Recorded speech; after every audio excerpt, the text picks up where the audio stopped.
Yusuf memaafkan semua perilaku saudara-saudaranya yang ingin mencelakakan bahkan membunuh Nabi Yusuf. Jadi orang-orang ketika besok di hari hisab itu akan memperoleh pengampunan dari Allah, sama halnya pengampunan yang diberikan Nabi Yusuf kepada saudara-saudaranya.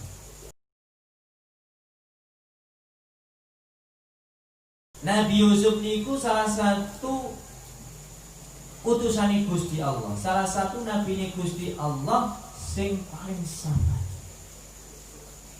Dhek dicilokoni karo dulur-dulure. Dulure Nabi Yusuf niku kabehe 11. Nabi Yusuf niku putra saking Nabi Yakub. Ya, putra saking Nabi Yakub. Nah, mulai dari kecil itu memang Nabi Yusuf sudah punya jenenge utusan itu mesti dipilih karo Gusti Allah. Nah, ketika sudah terpilih dia akan menjadi seorang utusan. Di masa kecilnya itu Nabi Yusuf itu pernah bermimpi melihat 11 bintang. Terus ada matahari, ada bulan.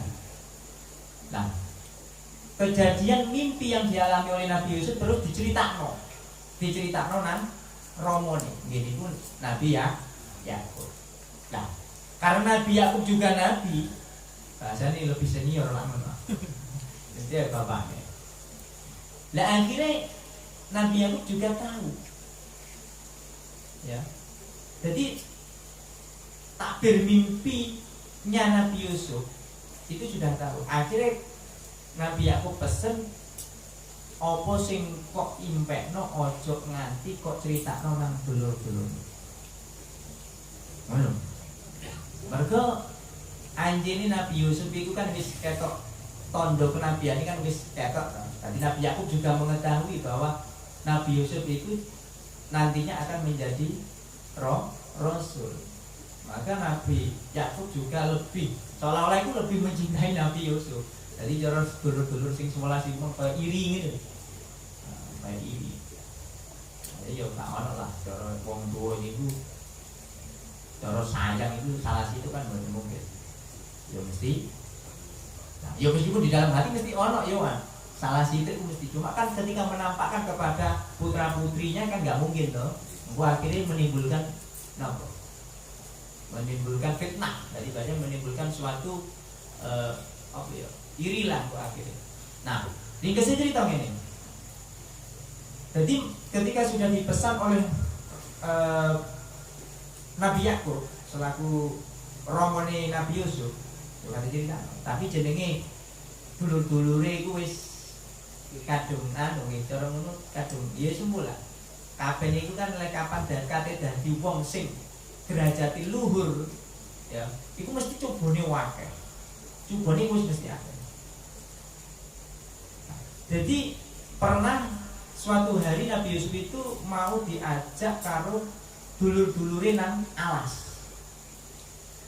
Pamit nang Nabi Yakub bapake. Niki Yusuf niki kula ajake buru kewan ten alas. Lah karepe ya gak oleh karo Nabi Yakub. Mergo engko jelas ana kejadian sing aneh ngene lho. Karena orang tua itu lebih memahami sikap saudaranya ke saudara yang lain. Akhirnya krono dipaksa sawangan itu gak oleh kok ada ya apa lah ngono to. Akhirnya ya diizini akhirnya dilarang. Nabi Yusuf itu dicemplungno karo dulur-dulure nang jero sumur. Ya, dicemplungno. Nah, pas waktu mantuk, pas waktu pulang itu dulur-dulure itu ngomong nang bapake. Yo jelas goro. Ngomong lek kapan Nabi Yusuf itu dipangan kewan buas. Dituturno dengan salah satu robekan pakaiannya itu. Sembuh ya apa itu mereka doyone kok niate bejo lah. Memang saking ya cemburu lah cemburu nang dulure iku. Ditutur nang bapake akhirnya wis gak karu-karuan. Ya. Jadi Nabi Yakub wakilan nangis gak karu-karuan. Nangis gak karu-karuan.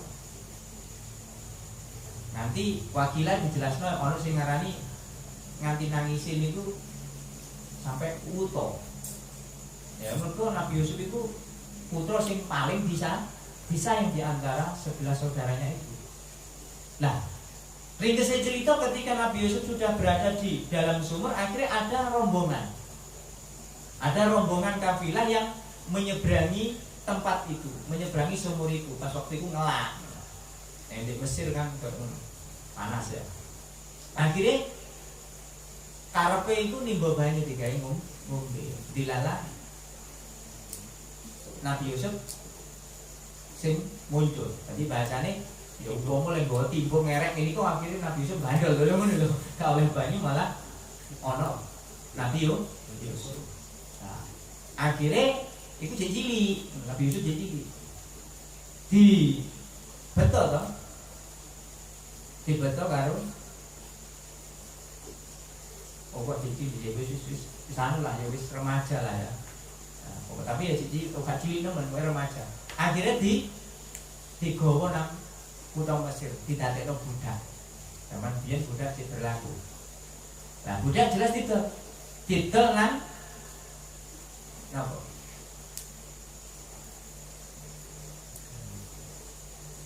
Salah satu diarani gubernur lah, gubernur Mesir.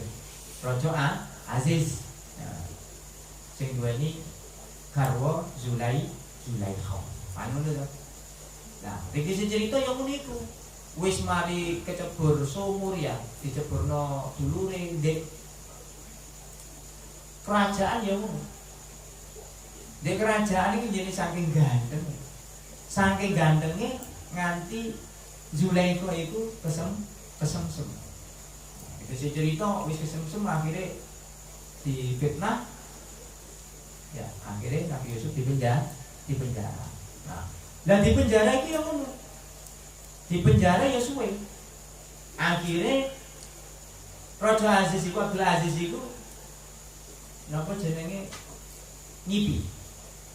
nyipi ana sapi lemu dipangan sapi ku, pitu sapi dipangan sapi ku guru yo ngene iki. Terus ana gandum teles, ono gandum garing. Nah akhir kan bingung. Iki maksudnya opo iki? Akhirnya gawe sayembara. Raja Aziz itu membuat sayembara siapa yang bisa menafsirkan mimpiku. Nah, itu cerita ada salah satu teman sewaktu di penjara itu melaporkan bahwasanya ada sosok yang bisa menafsirkan mimpi. Dia ahli mimpi. Akhirnya sapa? Nabi Yusuf. Nabi Yusuf ada di penjara baru-baru difitnah Zulaikha. Akhirnya diceluk di hadapan Raja Aziz itu, akhirnya dijelasno masalah 7 sapi betina yang gemuk ya, dimakan 7 sapi betina yang kurus dan juga gandum basah, gandum kering. Gandum itu apa? Jagung pari ya. Iya. Iya. Yang itu kan gandum. Nah terus dijelasno bahwasanya di daerah Anda, Nabi Yusuf menjelaskan ya, di daerah Anda di Mesir ini akan mengalami 7 musim.